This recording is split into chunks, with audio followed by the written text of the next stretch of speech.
हा कालचाच व्हिडिओ आहे पण आज पोस्ट करते। काल होता स्वामींच्या पारायणाचा शेवटचा दिवस म्हणजे 7वा दिवस होता।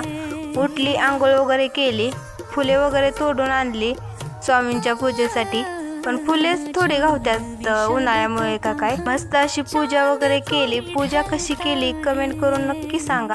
काल सर्व चिंचा फोडून ठेवलेला ना त्याचाच गोळा करून ठेवला, मस्त असा मिटला। माझ्या तर तोंडाला खूपच पाणी येत होतं गोळा बघून। मस्त असं जेवण केलं, पोळी आणि दूधही खाल्लं। त्याच्यानंतर म्हटलं आता अध्याय वाचावा, कारण का शेवटचा अध्याय मोठे आहेत ना, म्हणून अध्याय वगैरे वाचून घेतलं। अध्याय तारक मंत्रही म्हटला। मग आरती वगैरे करून घेतली।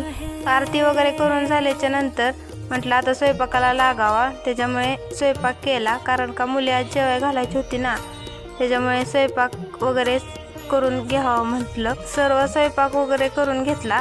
कुरवडी थोडीच तळायची होती, त्याच्यामुळे तेल कमी ठेवलेलं तापायला। मस्त असा मसाले भात, जिलबी, आमच्या गावात खूप छान जिलबी भेटते, तेही आणलेली। म्हटलं उद्यापन करायला नवीन ड्रेस घालण्यापेक्षा म्हटलं साडीच घालावी।